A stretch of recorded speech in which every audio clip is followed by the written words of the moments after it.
Bom, é um prazer muito grande estar aqui mais uma vez num evento desta magnitude, empreendido pela ABRAP, que é o 10º Encontro Nacional dos Advogados de Previdência Complementar.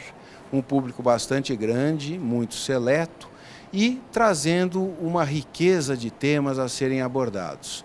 Tive a oportunidade de fazer uma palestra agora há pouco, num painel com o Flávio Martins, que muito enriqueceu e abrilhantou esse tema que nós vimos discutindo aí já com bastante intensidade, que é o da inscrição automática.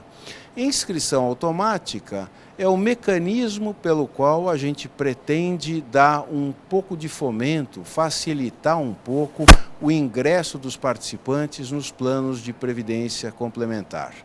Porque a gente entende, sem dúvida nenhuma, que a previdência complementar está aí, está colocado, é um sistema muito importante para assegurar a dignidade da pessoa humana e é um sistema que tem ganhos para todos os seus integrantes, seja para os patrocinadores, com a possibilidade de renovação da sua mão de obra, né, e atrair uma confiança maior no próprio negócio do empresário, seja em relação aos participantes e assistidos, que ficam mais seguros com uma renda adicional àquela que eles percebem dos regimes impositivos, seja o regime geral do INSS, seja os regimes próprios de previdência social, seja o próprio Estado e, em última análise, a sociedade, porque como é um sistema capitalizado, nós já cansamos de falar, ele envolve o aporte de recursos, sobretudo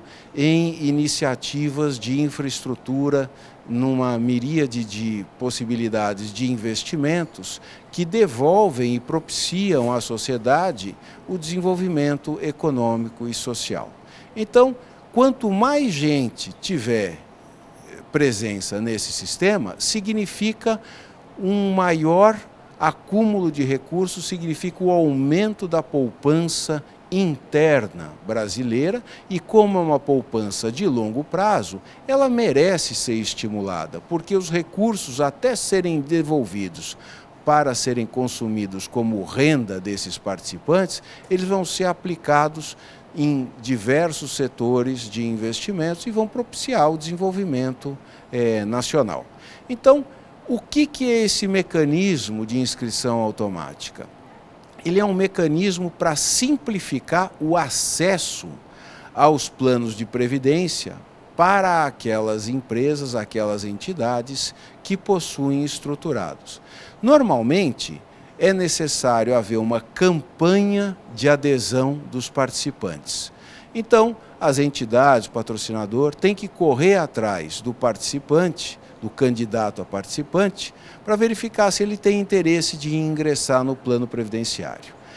Esse movimento é um movimento, além de custoso, porque as entidades fechadas de previdência complementar, elas necessariamente não podem ter finalidade lucrativa, então elas não têm de onde tirarem recursos das suas atividades, elas recebem o custeio dos próprios participantes e dos patrocinadores. Este mecanismo é um mecanismo que às vezes é dificultoso pela falta de recursos e pela falta de interesse do próprio jovem, que tem dificuldade em enxergar que um dia ele vai se tornar velho ou que ele pode, eventualmente, se encontrar numa situação de invalidez e precisar de um amparo na incapacidade laboral, e aí ele demora a tomar essa decisão. Muitas vezes, quando ele toma essa decisão, muitos anos já foram consumidos e ele perdeu a oportunidade de capitalizar recursos que seriam feitos numa gradação muito menor para que ele tivesse aquele mesmo nível de renda que ele já está acostumado mais para a parte final da sua carreira. Então, o mecanismo da inscrição automática pretende vencer esta inércia do jovem. E como é que seria feito isso? Ele seria, a partir do ingresso numa empregadora que tivesse um plano previdenciário, inscrito automaticamente e teria um prazo a ser definido ainda em regulamento, para manifestar a opção pela permanência ou por sair. Se ele saísse, ele iria confrontar a seguinte situação. Saindo, ele leva as contribuições que ele fez nesse período de inscrição automática. Só as contribuições que ele fez com a sua devida rentabilização. Então, ele não tem prejuízo algum, ele leva tudo o que ele contribuiu, o que foi descontado dele nessa contribuição. Mas não leva a parte que o patrocinador colocou por ele. O objetivo aí é que ele reflita, que ele se eduque previdenciariamente e perceba, através da constatação do que ele está perdendo, que a melhor coisa é realmente ficar no plano. E vá e continue a sua carreira, continue a sua acumulação, até que lá no futuro, daqui a 25, 30, 35 anos, ele vá passar a fase de inatividade e nessa oportunidade ele vai começar a receber aqueles benefícios que foram rentabilizados e acumulados em seu próprio benefício, não só pelas suas contribuições, como pelas contribuições do patrocinador. Veja que nesse sistema não se ofende um princípio básico e caro da Previdência Complementar, inscrito até na Constituição, que é o princípio da facultatividade. Quer dizer, não é obrigatório o sistema ou a aderência a esse sistema, mas como ela é importante, o que se faz é propiciar que a pessoa faça como se fosse um test drive, ela vai ficar um período nisto para poder avaliar se é benéfico a ele ou não permanecer. Se ele entender, mesmo diante deste valor acumulado pelo patrocinador, que não é benéfico, ele vai sair com as suas contribuições. Se ele entender que é benéfico se manter, ele vai levar esse plano previdenciário até o seu final. Então, a manifestação de vontade, ou seja, a faculdade de estar ou não no plano previdenciário, não será tolhida, em hipótese alguma, deste candidato a participante. Portanto, neste princípio da facultatividade previsto na Constituição é absolutamente preservado nesse sistema. Sistema, aliás, que existe, como o Flávio lembrou, assentado nos Estados Unidos e, como eu mesmo verifiquei, na própria Inglaterra também existe esse sistema de inscrição automática. Além disto, são outros óbices que foram levantados ao longo do tempo e discutidos e a gente verifica que realmente não seriam amarras a impossibilitar a instituição desse mecanismo de inscrição. Por exemplo, o Código de Defesa do Consumidor, sob a alegação de que quando a pessoa faz um contrato, o consumidor, ela precisa previamente aprovar sob pena de se considerar a imposição inválida.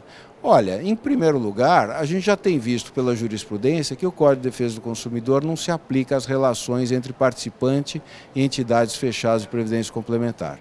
Mas, na verdade, o arcabouço regulamentar legislativo da previdência complementar já se preocupa com o participante.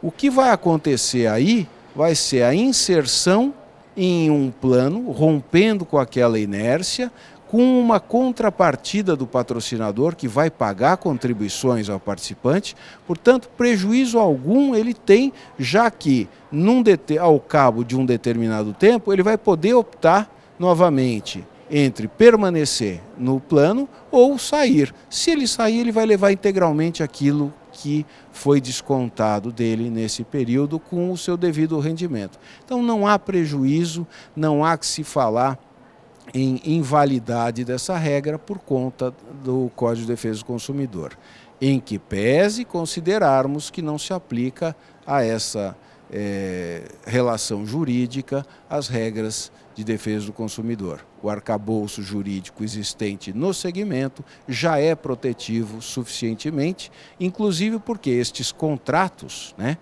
que são firmados com o participante, através deste mecanismo, ele é inserido nesse contrato e depois ele vai validar com sua manifestação de vontade, eles são pré-analisados pelo Estado através da Previc e, portanto, afastado qualquer risco de haver uma invalidade, uma falha nessa relação jurídica. Segundo lugar, o desconto, né? Se alega que ao trabalhador é vedado pela legislação, pela CLT e também por uma súmula do TST, a ocorrência de descontos não autorizados aos empregados. Aqui não está havendo propriamente um desconto, está havendo uma contrapartida associada a uma percepção, uma retenção transitória de parte do salário, da renda do participante. Então existe um benefício, é um contrato benéfico que, em primeiro lugar, escapa à lógica da relação de trabalho, porque é previdenciário, em primeiro lugar. Em segundo lugar, porque há uma contrapartida. O patrocinador vai colocar a mesma proporção de recursos daquela que está sendo retida via a renda salarial do empregado. E, finalmente, se ele optar, o empregado, por não permanecer no plano, ele vai receber de volta esse valor. Logo, não existe também, mesmo que se configurasse alguma dessas hipóteses, qualquer óbice no âmbito da relação de trabalho. E, finalmente, também não podemos deixar de notar que o próprio ordenamento jurídico já dá competência ao nosso órgão setorial de regulação, que é o Conselho Nacional de Previdência Complementar, de reger esta matéria. Então, não havendo violação dessas disposições legais do nosso ordenamento jurídico, havendo essa ampla proteção do Estado, sendo plenamente benéfico ao participante, justamente por romper com essa lógica da inércia e facilitar esse caminho à acumulação, sendo um mecanismo que também será importante para toda a comunidade, eu acho que nós temos mais é que estimular e simplificar os caminhos para a sua introdução.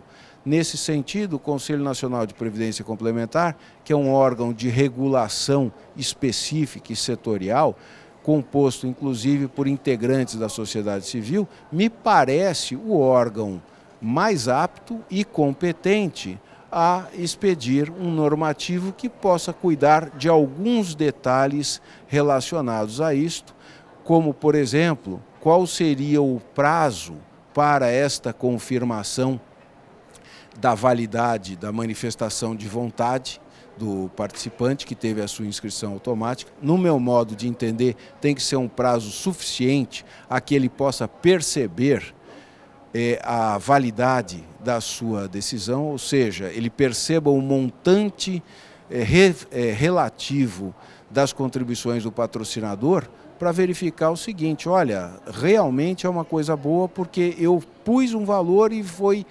automaticamente acrescentada uma contrapartida igual à minha, e investimento melhor do que isso não há. Então é um caminho bom, é um caminho, sobretudo, que fala alto a um princípio que nós também procuramos preservar, que é da educação da pessoa. Sem educação, a pessoa é uma pessoa escrava, incapaz de exercer na plenitude os seus direitos, porque ela é incapaz de refletir. Então nós estamos propondo uma formulação que justamente convirja para esse sentido de ampliação e aprimoramento da educação previdenciária da nossa população. Educação que precisa, na verdade, ser estendida em todos os demais segmentos, porque vai ser a única forma de a gente poder realmente falar que a autonomia, a liberdade asseguradas tanto pela legislação quanto pela Constituição são realmente efetivas e eficazes para as pessoas. Então, com um renovado prazer é que eu vim aqui defender essas ideias e estamos abertos aí ao debate, inclusive a colocação muito bem feita pelo Flávio na sua ampla apresentação, justificando também a expedição de leis para acomodar esse mesmo mecanismo no âmbito do FUNPRESP, quer dizer, dos servidores públicos federais e também no âmbito dos servidores públicos estaduais e municipais. Enfim, a iniciativa é válida porque o objetivo comum é o fomento do sistema e a gente sabe que é uma notícia, que é uma iniciativa importante, a de engrandecimento desse sistema, pois, como subproduto, nós teremos, sem dúvida nenhuma, o desenvolvimento de toda a nação.